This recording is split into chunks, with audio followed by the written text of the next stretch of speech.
ఫోన్లు ట్యాంపింగ్ చేయాలన్న ఆదేశాలు వెలువడింది బీఆర్ఎస్ సుప్రీం నుంచే అంటూ అరెస్ట్ కావడానికి ముందు రాధాకిషన్ రావు వెల్లడించినట్టు ఇప్పటికే పోలీసులు పేర్కొన్నారు. కస్టడీ కోసం కోర్టును కోరే సందర్భంగా రిమాండ్ నోట్లోనూ ఈ అంశాన్ని ప్రస్తావించారు. పోలీసులు ఆయన నుంచి రికార్డు చేసిన స్టేట్మెంట్లో బీఆర్ఎస్ సుప్రీం అంటూ చెప్పిన మాటలు పోలీసుల దర్యాప్తుకు కీలకమైన అంశంగా మారింది.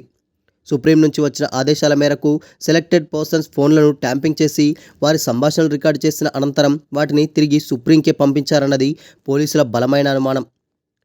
రికార్డింగ్ చేసిన సంభాషణలు పంపించారా, వాటిని విన్న తర్వాత తదుపరి ఆదేశాలు వచ్చాయా, కొన్ని నెలల పాటు ఈ నిఘాను ముమ్మరం చేయడానికి అలాంటి ఆదేశాలే దారితీశాయా, ఇవి ఇప్పుడు పోలీసులు వేధిస్తున్న ప్రశ్నలు. ఎన్నికల సమయంలో రేవంత్ రెడ్డి, బండి సంజయ్, ఈటెల రాజేందర్ తదితరుల ఫోన్లను ట్యాంపింగ్ లిస్టులో పెట్టారని, వారి సంభాషణలను అప్పటి ఎస్ఐబి ఆఫీసర్లు రికార్డు చేసిన ఆడియో ఫుటేజ్ని ఎప్పటికప్పుడు పెన్ డ్రైవ్లో సుప్రీంకు అందజేశారని, వాటిని విన్న తర్వాతనే తదనుగుణమైన నిర్ణయాలు తీసుకున్నారన్నది ఇప్పుడు దర్యాప్తు చేస్తున్న పోలీసుల సందేహం. ఉన్నతాధికారుల ఆదేశాలతోనే ట్యాంపింగ్ చేశామని ప్రణీత్ రావు, భుజంగరావు, తిరుపతన్న, రాధాకిషన్ రావు తదితరులు కస్టడీలోనూ వెల్లడించినట్టు పోలీసులు తెలిపారు. ట్యాంపింగ్ ద్వారా రికార్డ్ చేసిన మాటలన్నింటినీ సుప్రీంకు ఎవరు చేర్చారు, ఎప్పుడెప్పుడు పంపించేవారు, వాటిని సుప్రీం వినేవారా, విన్న తర్వాత తదుపరి ఎలాంటి ఆదేశాలు ఇచ్చారు, కొత్తగా లిస్టులోకి చేరిన వ్యక్తులెవరు, అందుకోసం పెన్ డ్రైవ్లను వినియోగించారా, వీటిని సమకూర్చే బాధ్యత తీసుకున్నదెవరు, ఇలాంటి అనేక అంశాలపై కేసు దర్యాప్తు చేస్తున్న పోలీసులకు స్పష్టత రావాల్సి ఉంది. ఇప్పటికే పోలీస్ కస్టడీలో ఉన్న రాధాకిషన్ రావు వెల్లడించిన అనేక అంశాలను పోలీసులు గోప్యంగా ఉంచారు. స్టేట్మెంట్లో రికార్డు చేసిన అంశాలను రిమాండ్ రిపోర్ట్లో భాగంగా కోర్టుకు సమర్పించే అఫిడవిట్లో పొందపరచనున్నారు.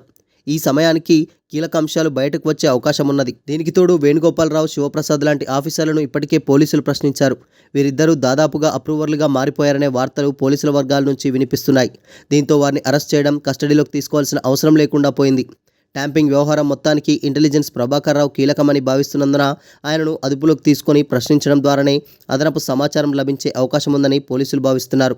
రికార్డింగ్ చేసిన ఫోన్ సంభాషణలు ఎన్ని గంటల నిడివితో ఉన్నాయి, ఎన్ని రోజుల పాటు జరిగింది, వీటికి అనుగుణంగా ఇంటెలిజెన్స్ విభాగానికి సుప్రీం ఇచ్చిన ఆదేశాలేంటి, వాటిని అమలు చేసిందెవరు, ఇలాంటివన్నీ ఆసక్తికరంగా మారాయి. ట్యాంపింగ్ చేసిన డేటా మొత్తం హార్డ్ డిస్కుల్లో సపోర్ట్ చేసి ఉంచారని, అసెంబ్లీ ఎన్నికల ఫలితాల మరుసటి రోజున ప్రణీత్ రావు వాటిని ధ్వంసం చేశారన్న అంశం వెలుగులోకి వచ్చింది. ఇదిలా ఉండగా పెన్ డ్రైవ్ల లాంటి ఆధారాలు ఎక్కడైనా ఉన్నాయా అనే అంశంపై పోలీసులు శోధిస్తున్నారు. ఆధారాలేవీ మిగలకుండా ప్రణీత్ రావు వ్యవహరించడంతో డేటాను రీట్రీవ్ చేయడానికి ప్రస్తుతం అవశేషాలుగా మిగిలిపోయిన కొన్ని హార్డ్ డిస్కులను ఇజ్రాయెల్ తదితర దేశాల ల్యాబ్లకు పంపించాలని అధికారులు భావిస్తున్నారు.